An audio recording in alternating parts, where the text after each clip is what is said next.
Hello everyone. So guys, in this video we are going to do illustration number 14 of chapter Company's Account Unit 2 CA Foundation. So let us start with our question reading first. Mr. Long, who was the holder of 2000 preference shares of rupees 100 each, on which 75 rupees per share has been called up. Underline this line. 75 rupees per share has been called up, could not pay his dues on allotment and first call, each at rupees 25 per share. The directors forfeited the above shares and reissued 1500 of such shares to Mr. Short at rupees 65 per share, paid up as rupees 75 per share. Give journal entries to record the above forfeiture and reissue in the books of the company. तो guys इसमें एक आपका new concept है regarding reissue four feature का हम पहले भी समझ चुके हैं, तो फोर फीचर की एंट्री में तो कोई प्रॉब्लम नहीं आनी चाहिए। हम सबसे पहले फोर फीचर की एंट्री अपनी स्टार्ट करेंगे। फोर फीचर की एंट्री क्या होती है? हमारी जो ड्यू एंट्री है उसकी उल्टी एंट्री।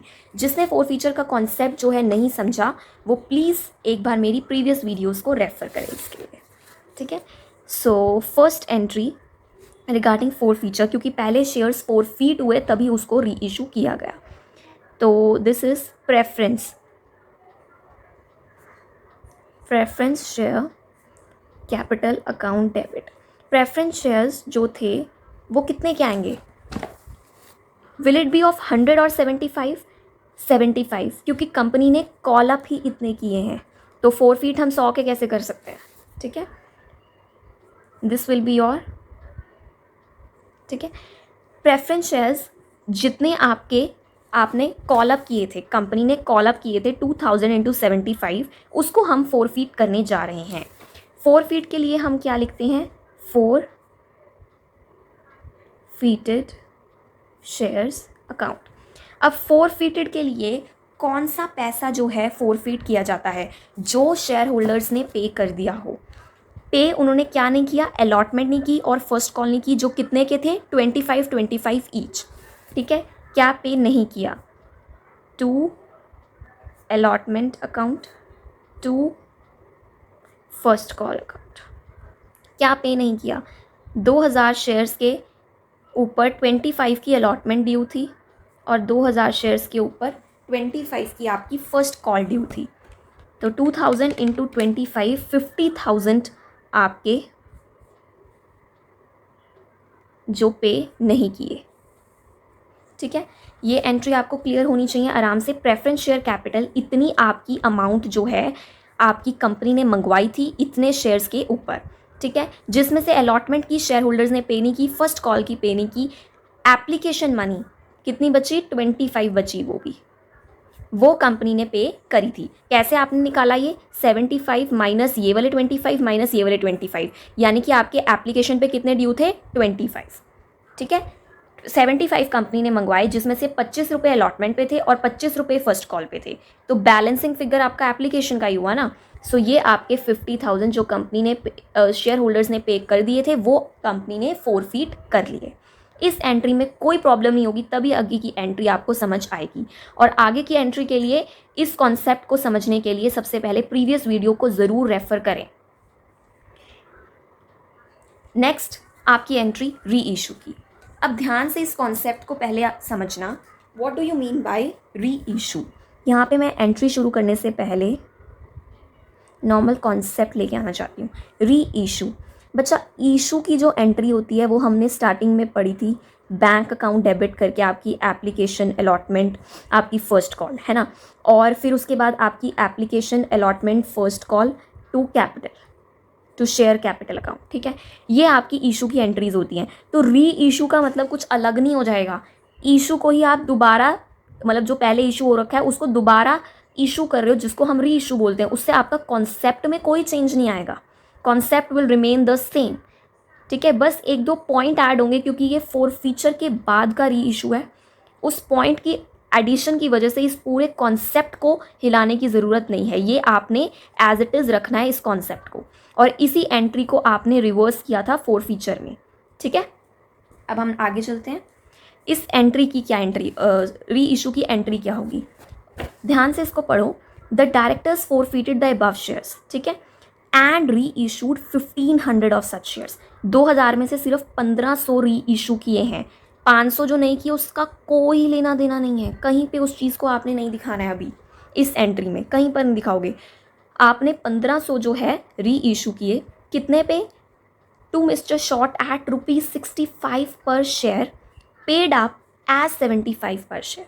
ये इसका क्या मतलब है? ये जो लाइन है ना, इसको आप हाईलाइट करो, ये वर्ड्स को just highlight these word, paid up as.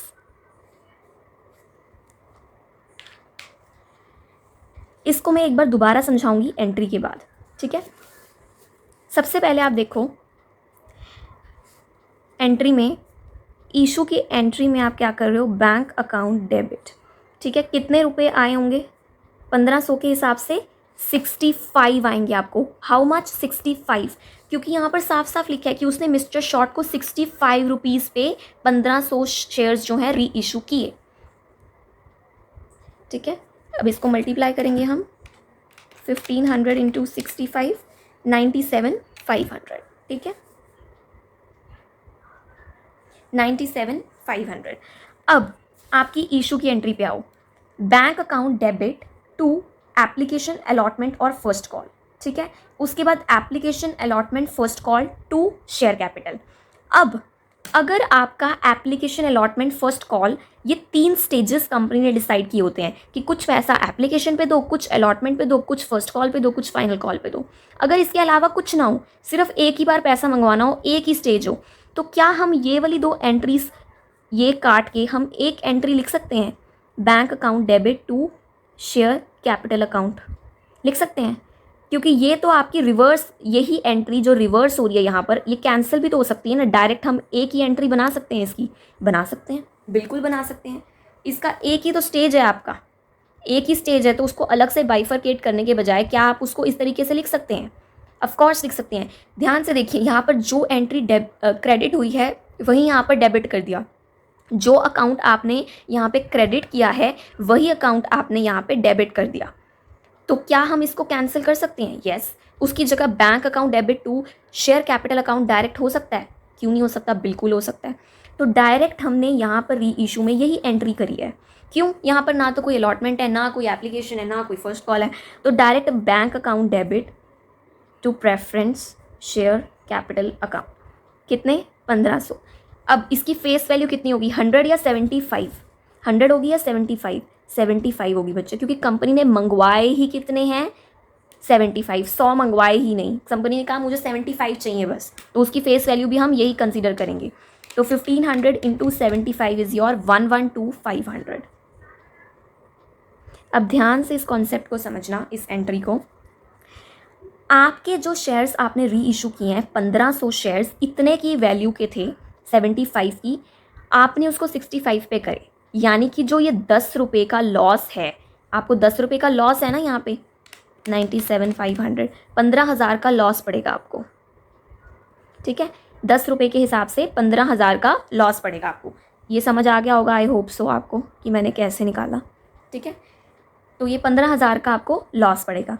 अब ये लॉस जो है, क्या कंपनी के लिए ये लॉस है? क्या वो इसे पीएनएल अकाउंट में बुक कर दे?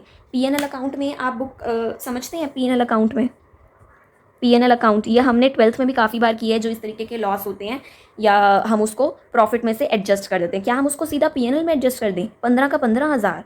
नो। क्यों? वो इसीलिए कि जो पहले आपने फोरफीट किया है वो आपने एक ऐसे शेयर होल्डर के शेयर्स को जब्त किया है, ऐसे शेयर होल्डर्स के शेयर्स की अमाउंट को जब्त किया है जिसने ना अलॉटमेंट दी, ना आपको फर्स्ट कॉल दी, ठीक है, और आपने उसका शेयर भी ले लिया, प्लस जो उसने एप्लीकेशन पे आपको पैसा दिया वो भी आपने नहीं उसको वापस किया। तो ये 50,000 जो आपकी एक तरीके से मिसलीनियस इनकम कह लो, ठीक है, मतलब एज एन इंडिविजुअल हम इसको मिसलीनियस इनकम कंसीडर कर सकते हैं, बट फॉर द कंपनीज इसका एक प्रॉपर बाइफिकेशन होगी in the balance sheet. Just for ले मैन ये एक ऐसी इनकम है जो कंपनी ने बिना कुछ करे, बिना किसी लॉस को झेले कमा ली। ऐसी कमा ली, ना तो शेयर होल्डर को शेयर दिया, ना कंपनी का कुछ पोर्शन जो है शेयर होल्डिंग का वो डिवाइड हुआ, ना अलॉटमेंट और फर्स्ट कॉल चल आई ही नहीं वो तो कंपनी के पास, और जो पैसा आया एप्लीकेशन पे वो शेयर होल्डर को वापस भी नहीं किया। तो एक तरीके से ये फ़ायदा ही है कंपनी के लिए। अब इस फ़ायदे में से क्या वो ये री इशू का लॉस बुक कर सकता है? यस। यहाँ पर आपका फोरफीटेड शेयर्स अकाउंट, मतलब जो आपकी ये बोगस इनकम है इसमें से आप फ़ायदे में से आप ये वाला जो लॉस है वो एडजस्ट कर दो। ठीक है, तो अब इसकी एंट्री क्या होती है फोरफीटेड शेयर्स की? अब एंट्री का मतलब ध्यान से समझना, जो ये फोरफीटेड शेयर्स का अकाउंट है बच्चे, इसको आप कहीं ना कहीं कंपनी की बैलेंस शीट में तो दिखाओगे। मैंने कहा ना ये बोगस इनकम जो है कहने को फ़ायदे की इनकम है, बट इसको कहीं ना कहीं एज़ पर कंपनीज एक्ट हमें शो तो करना है। तो हम इसको दिखाते हैं बैलेंस शीट में। बैलेंस शीट में कहाँ दिखाते हैं? हम अपने रिजर्व्स एंड सरप्लस में कैपिटल रिजर्व के अंडर दिखाते हैं। ये पॉइंट को स्टार कर लो, आपको हमेशा पता होना चाहिए कि ये फोरफीटेड शेयर्स का अकाउंट कहाँ जाता है। कैपिटल रिजर्व के अंडर आप इस अमाउंट को एडजस्ट करके, मतलब ऐड करके, जो कैपिटल रिजर्व पहले का बन रहा होगा प्लस जो फोरफीटेड अकाउंट का शेयर्स का आपका बैलेंस है वो भी आप कैपिटल रिजर्व में ट्रांसफ़र कर देते हैं। तो अब हमारी जो थर्ड एंट्री है वो बहुत इंपॉर्टेंट एंट्री है, दैट इज़ फोरफीटेड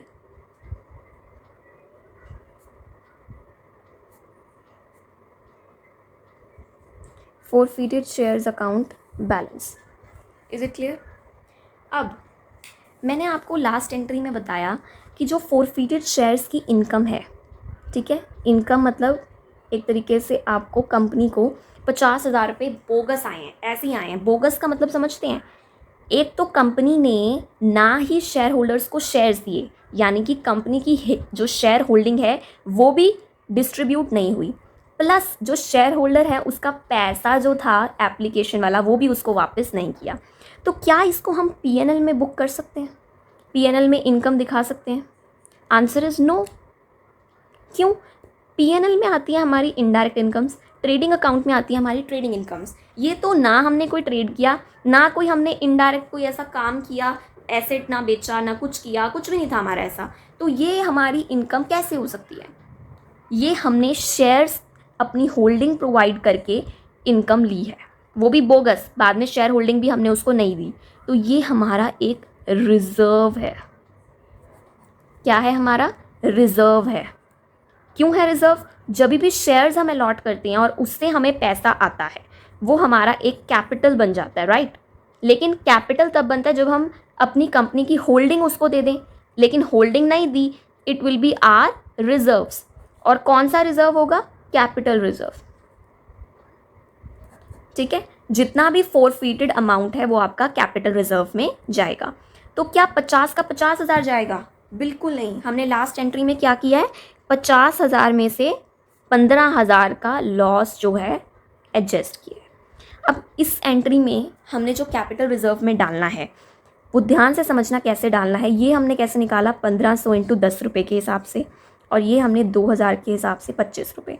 मेन हमारा जो एडजस्टमेंट हुआ है वो हुआ है 25 माइनस 10, 15 रुपये के हिसाब से।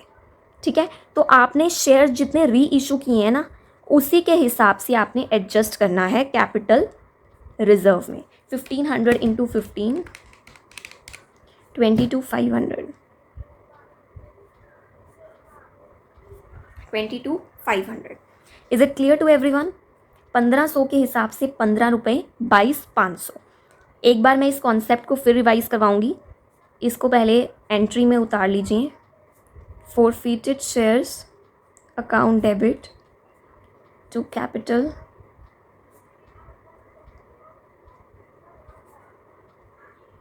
हमने इतना अपना बैलेंस जो है कैपिटल रिजर्व में ट्रांसफ़र कर दिया। अब ध्यान से समझना इस चीज़ को, इतना हमारा फोरफीचर से पैसा हमें आया, हमने जो शेयर्स फोरफीट किए इतना पैसा आया, इतना हमने लॉस एडजस्ट किया। अब नॉर्मली 50,000 में से 15,000 एडजस्ट करके हमने वो क्यों नहीं कैपिटल रिजर्व में डाला? ये बहुत मेजर डाउट होता है स्टूडेंट्स में। ठीक है, तो बच्चे हमने वो इसीलिए नहीं डाला, हमने फोरफीट किए 2,000 लेकिन री इशू सिर्फ 15 किए। तो हम जो अमाउंट कैपिटल रिजर्व में ट्रांसफ़र करते हैं वो लॉस के एडजस्टमेंट के बाद करते हैं। तो जितने शेयर्स पे लॉस एडजस्ट हुआ उतने के ही हम फोरफीचर अमाउंट, उतने ही शेयर्स पे हम फोरफीचर अमाउंट को दिखाते हुए कैपिटल रिजर्व के अकाउंट में ट्रांसफ़र करेंगे, जिसको हम बैलेंस शीट में दिखाएंगे। ठीक है, रिजर्व्स एंड सरप्लस में कैपिटल रिजर्व के अंडर ये अमाउंट आपकी ट्रांसफ़र हो जाएगी, ना कि पीएनएल में जाएगी। ठीक है, थैंक यू सो मच।